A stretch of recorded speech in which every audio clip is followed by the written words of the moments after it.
Muito bem, meus caros. Muito bem, muito bem. Espero que vocês estejam aí.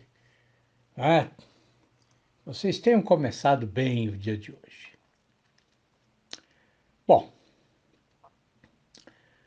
vejam, sempre que eu converso com os meus alunos, né, a respeito das dificuldades que eles encontram, né, para escrever, não é?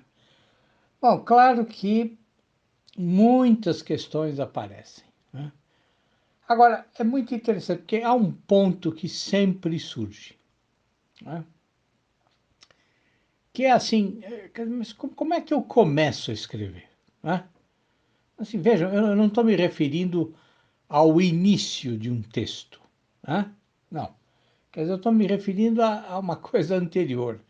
Quer dizer, assim, como utilizar o que eu vejo, né? A minha experiência diária, o meu mundo particular, né? Que parece tão comum e tão banal, como falar dessas questões que parecem não ter nenhuma importância, né? Bom, aqui em vídeos passados eu já falei a respeito disso, tá? Não da forma como vou falar hoje, né? Mas eu já disse como é que você pode partir das suas experiências aparentemente banais para escrever, tá? Mas vamos dar um exemplo mais concreto, porque muita gente me escreve ainda com dúvidas a respeito disso, né? E pessoas que estão aqui no canal, né? Bom, então vamos pensar num exemplo bem simples, tá bom? Bem simples. Então, assim, você é uma mãe, né, jovem, que tem 5 filhos, né? Você estudou, você fez faculdade, você se formou lá em fisioterapia, mas você fez a opção de se dedicar, né, integralmente à sua família. Muito bem. E num determinado momento, né, por qualquer motivo, você quer começar a escrever a respeito dos fatos cotidianos da sua casa, da sua família, né, ou da sua experiência como mãe de 5 crianças, né? Bom, e você quer escrever, mas não consegue, porque você simplesmente não sabe, como começar a narrar o que ocorre na sua própria vida. Quer dizer, por onde eu começo? Hã? Quer dizer, como é que eu escolho os fatos que eu vou narrar? O que é realmente importante e o que não é? O que eu faço com esse material que eu até acho que é importante? Hum? Bom, vamos pensar um pouquinho, né? Veja, o primeiro passo, a primeira coisa que nós precisamos ter, né, na nossa cabeça é que toda literatura, é sempre uma forma de estilização, tá? O que eu quero dizer com estilização? Bom, eu quero dizer que a literatura não é só um relatório a respeito do que você está vivendo, ou a respeito do que você vê no seu cotidiano, né? Então, assim, a literatura não é a lista das suas principais atividades ou dos fatos importantes, né, que são aí de alguma forma marcantes e que acontecem no seu dia a dia, né? Não, né? Não, quer dizer, a literatura não é só isso. A literatura exige que você estilize esses fatos, né? Ou seja, exige que você dê a esses fatos um aspecto que seja, de alguma forma, significativo, tá? Quer dizer, que contenha alguma revelação interessante, que contenha algo expressivo. E expressivo por quê? Porque vai fazer o leitor refletir, vai fazer o leitor se emocionar, ou vai fazer o leitor criar analogias com a vida dele, ou vai remeter o leitor a outros textos que ele leu no passado, né? Vai remeter o leitor a ideias que ele tinha esquecido, ou que, ou que não, a ideias que são importantes para ele e que ele nunca esquece. Tá? Agora, você não consegue fazer isso simplesmente escrevendo uma lista ou um relatório. Tá? E não se trata também de você contar só coisas incríveis, né? Só coisas fantásticas, só coisas inusitadas. Não, não é isso. Tá? Assim, eu vou usar um exemplo bem claro. Tá? Então vejam, assim, peguem uma bula de remédio. Né? Quer dizer, toda bula de remédio tem lá uma parte em que se descreve, né, se descrevem as reações que o remédio pode provocar. Não é mesmo? Bom, mas você lê aquilo e, ainda que muitas vezes aquelas informações deixem você preocupado, né? Porque você vai tomar aquele remédio, então, inevitavelmente você pensa aí, pelo menos durante alguns segundos, né? Quer dizer, que tipo de reação você vai ter, ou se vai dar tudo certo, né? E você aí só vai sarar do seu problema sem nenhuma reação prejudicial, né? Bom, ainda que você rapidamente pense em tudo isso, bom, você acabou de ler, você esquece aquilo. Você não vai ficar o resto do seu dia, ou da sua semana, ou da sua vida, pensando no que poderia acontecer, né, se o remédio provocasse algum problema em você, tá? Agora, por que que esse tipo de coisa não acontece? Por que que você não fica pensando? Né? Por que que você coloca aquela lista de possíveis reações adversas? Por que você coloca ela numa parte da sua memória que fica lá esquecida? Né? Bom, isso acontece em grande parte porque o texto da bula, né, a forma como ele é escrito, não permite que você se identifique com o que está ali relatado. Quer dizer, é só uma lista de possíveis sintomas. Ou seja, o texto é completamente impessoal. Ele não está ancorado numa história real. Ele não se relaciona a fatos concretos, sejam eles reais ou imaginários. Então, quer dizer, é muito difícil você se identificar com o que está escrito ali. Tá? Agora, imagine se o texto fosse diferente. Tá? Imagine que você está lá lendo a bula e na parte de reações adversas você encontra um texto completamente diferente. Tá? Então você está lendo a bula e de repente a bula começa a dizer assim: olha, uma das possíveis reações que você pode sentir ao tomar este remédio foi experimentada por uma jovem professora do interior de Goiás. Depois de ingerir no seu café da manhã a terceira dose deste remédio, ela, como sempre fazia, se despediu dos filhos e do marido, pegou o seu carro e dirigiu até a escola em que trabalhava todas as manhãs. Era um belo dia de primavera e Lúcia, sim, seu nome era Lúcia, se sentia animada com os efeitos do remédio, porque as dores insistentes que sofria há meses no joelho esquerdo finalmente tinham passado. O que ela não sabia era que em poucos minutos, logo depois de iniciar sua aula, tudo mudaria. Aquela manhã seria o início de uma complicação provocada por este remédio que só acontece com um número extremamente pequeno de pessoas. Os primeiros sintomas estranhos ocorreram quando Lúcia explicava aos alunos a diferença entre sujeito e predicado. Sem que tivesse tempo de sentar, tudo escureceu à sua volta. O coração começou a bater de forma acelerada. Uma opressão no peito fez com que ela se sentisse sufocada. E segundos depois, desmaiada na classe, ela foi cercada pelas crianças que, desesperadas, gritavam pedindo ajuda.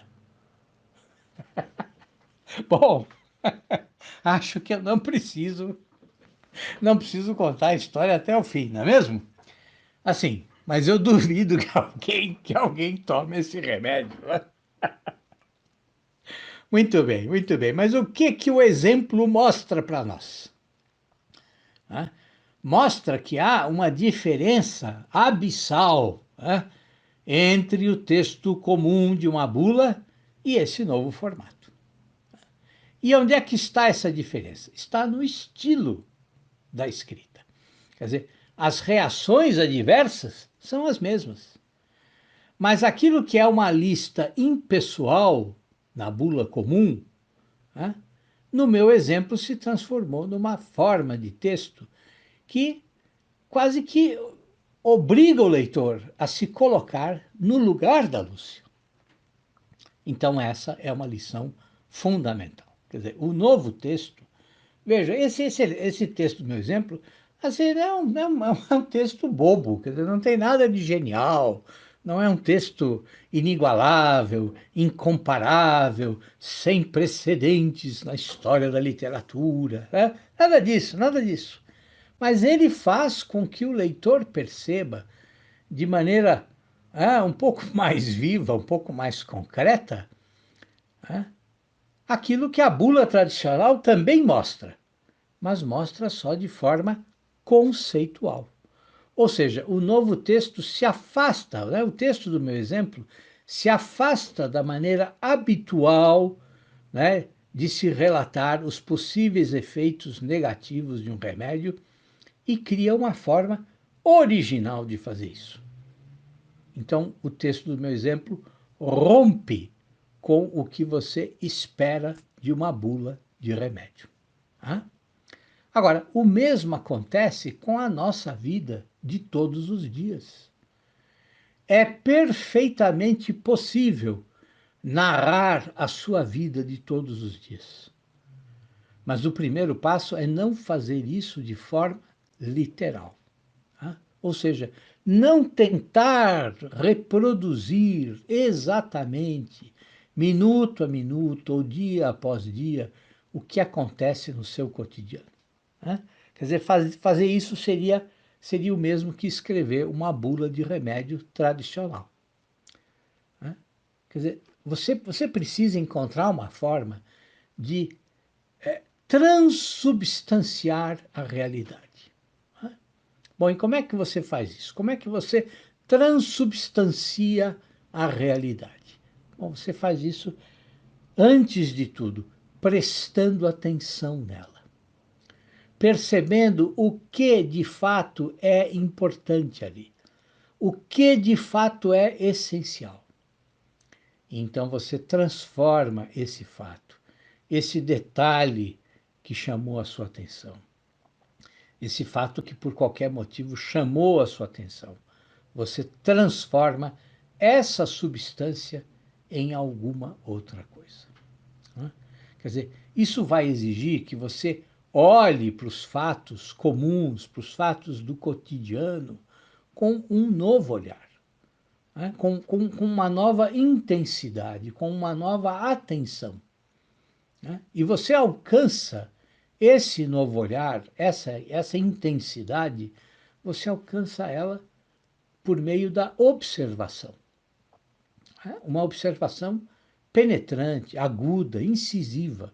Ou seja, você alcança essa visão abandonando uma forma de observar que seja estereotipada, ou seja, que sempre vê tudo da mesma maneira.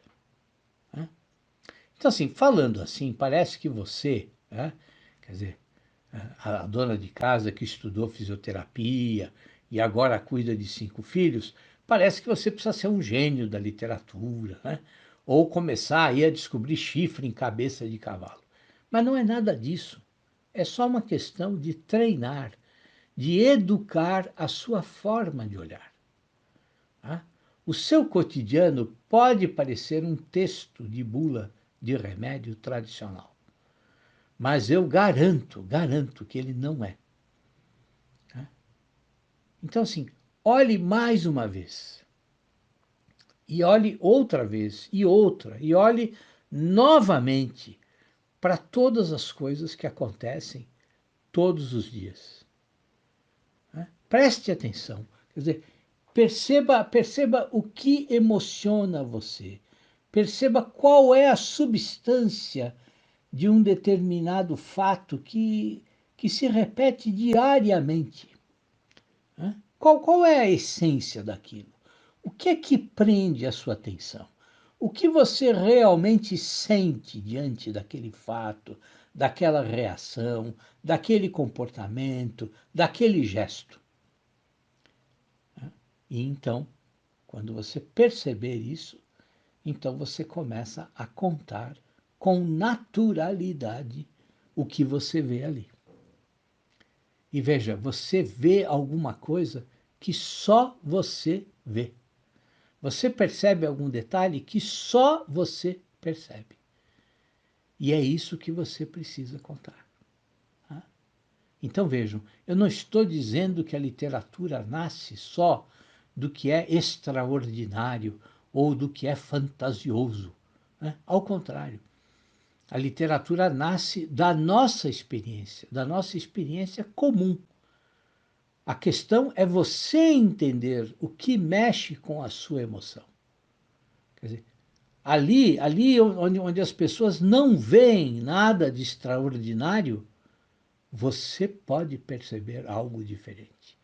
Você pode notar aquela sutileza que ninguém percebe. Tá? Ou que as pessoas até percebem, mas deixam passar. Né? Elas não se interessam por colocar o que elas sentem no papel. Tá? Mas você quer. Então é isso que você precisa contar. A sua forma de ver a vida. A sua forma de ver aquele detalhe específico que por qualquer motivo chama a sua atenção. E você deve contar com absoluta naturalidade, de maneira simples e espontânea. Mas, vou repetir, com o olhar que só você tem. Só você tem.